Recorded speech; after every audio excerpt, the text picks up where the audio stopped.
قصص الانبیاء کا چھٹا حصہ بت شکن، پیشکش محمد طارق شاہد۔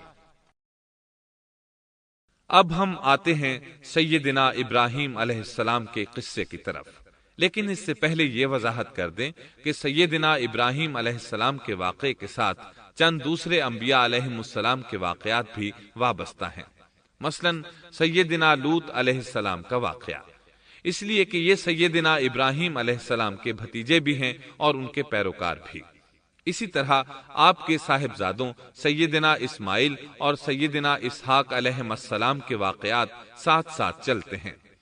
اس کی وجہ یہ ہے کہ سیدنا اسماعیل علیہ السلام کی ولادت کے وقت ابراہیم علیہ السلام کی عمر 87 سال تھی، اور سیدنا اسحاق علیہ السلام کی پیدائش کے وقت سیدنا ابراہیم علیہ السلام کی عمر 100 سال تھی، جبکہ سیدنا ابراہیم علیہ السلام کی کل عمر 175 سال ہوئی، اس لیے ان کے واقعات ساتھ ساتھ چلتے ہیں۔ ابراہیم علیہ السلام کا قصہ سناتے ہوئے ان حضرات کا ذکر ساتھ ساتھ ضرور آئے گا، تو آئیے شروع کرتے ہیں قصہ ابراہیم علیہ السلام کا۔ صالح علیہ السلام کے بعد اللہ تعالیٰ نے سیدنا ابراہیم علیہ السلام کو مبعوث فرمایا۔ ابراہیم علیہ السلام جد الانبیاء ہیں، عظیم المرتبت اور اولو العزم پیغمبر ہیں۔ آپ کے والد کا نام طارق تھا، جبکہ اس کا لقب آزر تھا۔ آزر مدد کرنے والے کو کہتے ہیں۔ یہ شخص اپنے قبیلے کے افراد کی مدد کیا کرتا تھا، غمخواری کرتا تھا، اس لیے اس کا لقب آزر مشہور ہو گیا تھا۔ قرآن مجید میں ابراہیم علیہ السلام کا قصہ 73 مقامات پر ذکر ہوا ہے۔ یہ 73 مقامات 25 سورتوں میں ہیں، اور یہ بات ابراہیم علیہ السلام کے بلند مرتبت ہونے پر دلالت کرتی ہے۔ ابراہیم علیہ السلام بھی سام بن نوح علیہ السلام کی نسل سے ہیں۔ آپ کی پیدائش عراق کے مشہور شہر بابل میں ہوئی۔ یہ عراق کے شمال میں واقع تھا اور آج بھی موجود ہے۔ بہت بڑا شہر ہے، اس وقت بھی بڑی آبادی پر مشتمل تھا۔ یہاں بت پرستی عام ہو چکی تھی۔ اللہ تعالی سورۃ العنکبوت آیت 25 میں فرماتے ہیں، وَقَالَ إِنَّمَا اتَّخَذْتُم مِّن دُونِ اللَّهِ أَوْثَانًا مَّوَدَّةَ بَيْنِكُمْ فِي الْحَيَاةِ الدُّنْيَا۔ ابراہیم نے کہا کہ تم نے جن بتوں کی پرستش اللہ کے سوا کی ہے، انہیں تم نے اپنی آپس کی دنیاوی دوستی کے بنا پر معبود ٹھہرا لیا ہے۔ مطلب یہ کہ وہ لوگ اللہ کی عبادت بتوں کو اللہ کا شریک ٹھہرا کر کرتے تھے۔ ابراہیم علیہ السلام نے اپنے باپ سے اور اپنی قوم سے کہا کہ یہ مورتیاں جن کے تم مجاور بنے بیٹھے ہو کیا ہیں؟ انہوں نے جواب دیا، ہم نے اپنے باپ دادوں کو انہی کی عبادت کرتے پایا ہے۔ اللہ تعالیٰ ان کے بارے میں فرماتے ہیں، اے نبی، انہیں ابراہیم علیہ السلام کا قصہ سنا دو، جبکہ انہوں نے اپنے باپ اور اپنی قوم سے فرمایا، تم کس کی عبادت کرتے ہو؟ کہنے لگے، بتوں کی، ہم تو برابر ان کے مجاور بنے بیٹھے ہیں۔ ابراہیم علیہ السلام نے فرمایا، جب تم انہیں پکارتے ہو تو کیا وہ سنتے بھی ہیں یا تمہیں نفع اور نقصان پہنچا سکتے ہیں؟ انہوں نے کہا، یہ ہم کچھ نہیں جانتے، ہم نے تو اپنے باپ دادوں کو اسی طرح کرتے پایا ہے۔ مطلب یہ کہ یہ بت پرستی انہیں ورثے میں ملی تھی۔ وہ جن معبودوں کی عبادت کرتے تھے، نہ وہ ان کی پکار کو سنتے تھے، نہ ہی ان کے نفع و نقصان پر قادر تھے۔ اسی لیے ابراہیم علیہ السلام انہیں جھنجھوڑ رہے تھے، لیکن اندھی تقلید اور بشری عقل کے بیکار ہو جانے نے انہیں یہ سب سوچنے سے عاری کر دیا تھا۔ اللہ تعالیٰ نے ابراہیم علیہ السلام کی خصوصی رہنمائی فرمائی تھی، جیسا کہ سورۃ الانبیاء آیت 51 میں ہے، وَلَقَدْ آتَيْنَا إِبْرَاهِيمَ رُشْدَهُ مِن قَبْلُ وَكُنَّا بِهِ عَالِمِينَ۔ اور ہم نے ابراہیم کو پہلے سے ہدایت عطا فرما دی تھی اور ہم اسے جانتے تھے۔ ابراہیم علیہ السلام نے کبھی ایک لمحے کے لیے بھی بتوں کی پوجا نہیں کی تھی۔ آپ نے اپنی قوم کو بتوں کی پوجا کرتے سب تو کے انہیں ٹکڑے ملامت کر کی دیے